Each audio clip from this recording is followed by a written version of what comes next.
In chemistry, when we talk about numbers, we're going to be talking about two different kinds of numbers.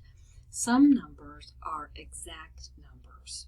These are numbers about which there is no uncertainty. We know exactly what the number is. And then there are measured numbers. Measured numbers are numbers that we obtain by using an instrument. We use a ruler to measure the length of the piece of paper. We use a scale to determine the mass of an object. And the number of significant figures that we're able to obtain is dependent on our instrument. So in this example, we've got 3 rulers. A and B are measuring the same piece of wood, but I'm going to get different measurements for them. So let's see why that is. So for A, I'm going to look, and the wood is clearly longer than the 4 mark. So we're going to say it's 4 point, and then I'm going to estimate. The piece of wood is between the 4 and the 5, and I'm going to say it's about halfway. So I'm going to say 4.5 centimeters. The same piece of wood with a more accurate ruler, I'm going to read it as 4. It's clearly past the 4, but here we have a 4.5. That little tick mark is 4.5, and it's a little bit past the 4.5. It's between the 4.5 and the 4.6. So I'm going to write the number as 4.5, and it's in between those, so I'm going to say 4.55 centimeters. In each case, what I did is I read it to the closest tick mark, and then I look to see if it's between the tick marks, how far I think it is. Someone else might have read this ruler as 4.56 centimeters, and they would have also been correct because this last number is an estimate. Both these numbers are right. Okay, let's look at the C example. Here, the piece of wood appears to be exactly 3 centimeters. So we would write this as 3, and then I'm going to put a 0 behind it to indicate that it's on the line.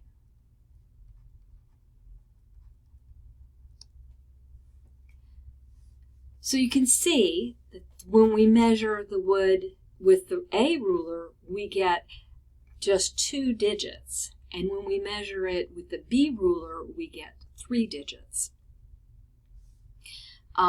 Those are the significant figures that we're going to be talking about. So let's see. I said there were 2 kinds of numbers, exact numbers and measured numbers. Exact numbers are not measured, and their value is known with complete certainty. I know that there are exactly 3 feet in a yard. Exactly 3. I know that a square has exactly 4 sides. Measured numbers are obtained by measuring. No surprise there, right? And the last digit will be estimated. My desk is 1.6 meters long, but if I get a better ruler, maybe I'll find that the desk is 1.64 meters long. It's very instrument dependent, the number of significant figures that you get. And we have rules for determining the number of significant figures in a measured number. And our significant figure rules are thus. They look kind of complicated, but we're going to go over them one by one. So first, we consider a number a significant figure if it's not 0. So the number 4783 has 4 significant figures. If the number is not 0, somebody meant it to be significant. We consider trapped zeros, zeros between 2 non-zero numbers, to be significant. So 4003 also has 4 significant figures. Zeros are going to give us fits here. Usually the trapped zeros don't bother anybody though. Trailing zeros with a decimal are considered significant. So the number 10.00 has 4 significant figures. Also, the number 20 with a decimal has 2 significant figures. We consider both the 2 and the 0 to be significant. The coefficient of a number written in scientific notation is going to be significant.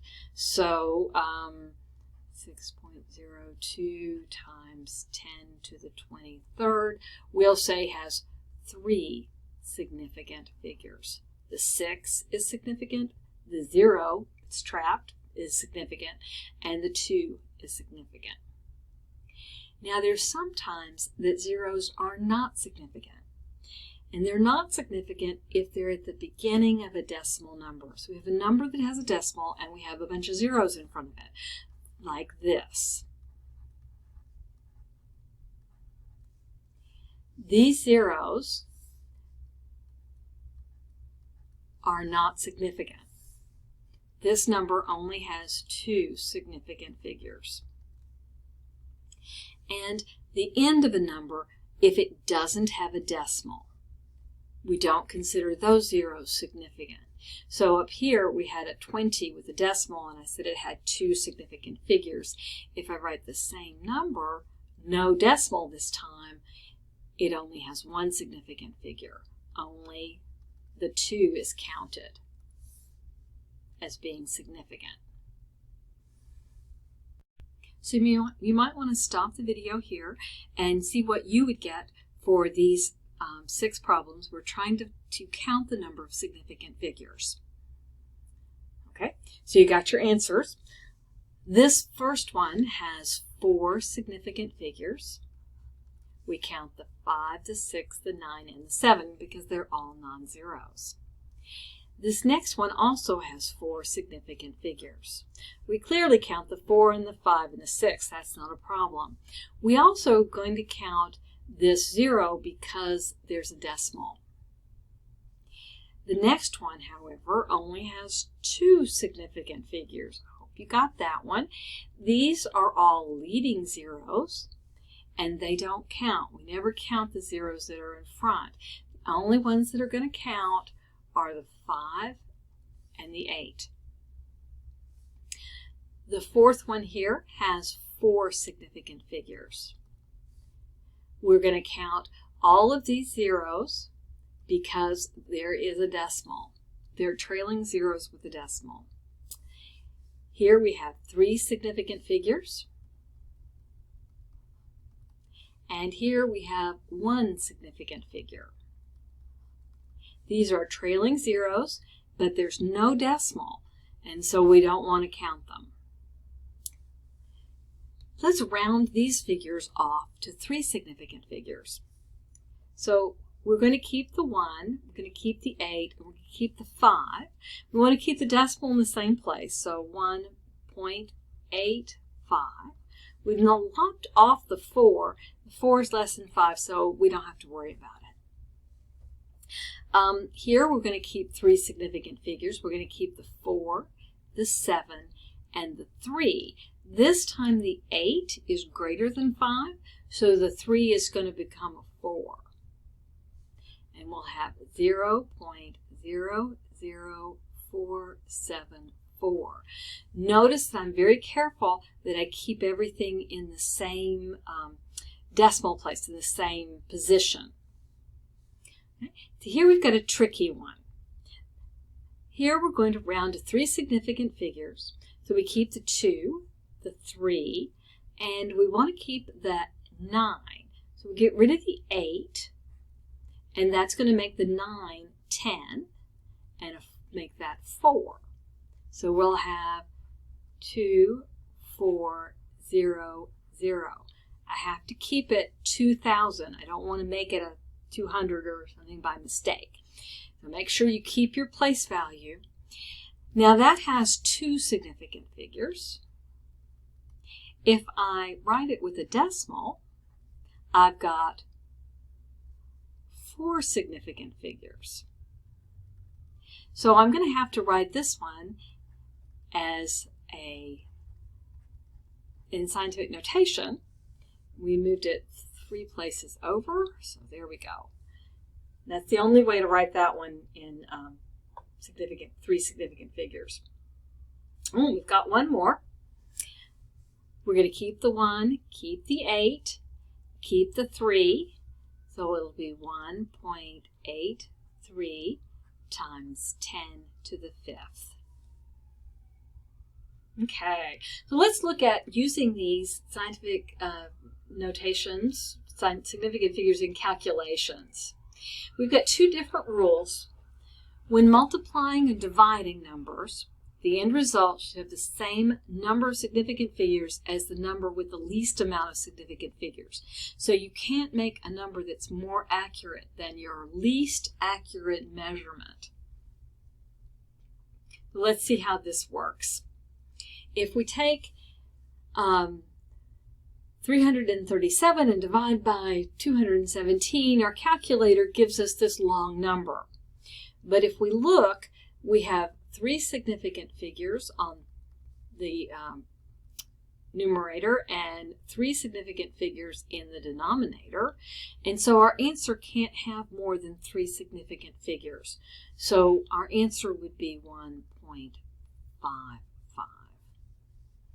for that measurement.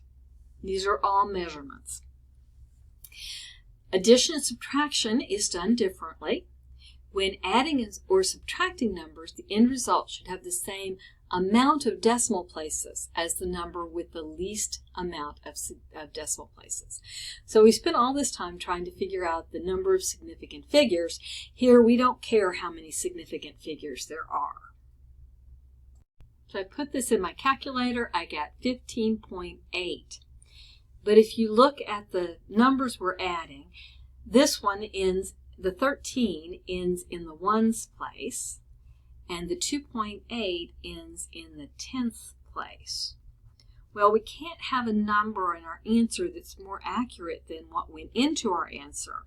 So we're going to have to round the 15.8 to the ones place, and our answer will be 16. So look at the following calculations and round to the correct number of significant figures. So with each one of these, I have given you the calculator answer. Try them on your own and then come back. All right, so let's look at this. We've got 3 significant figures in this number and 2 in this number.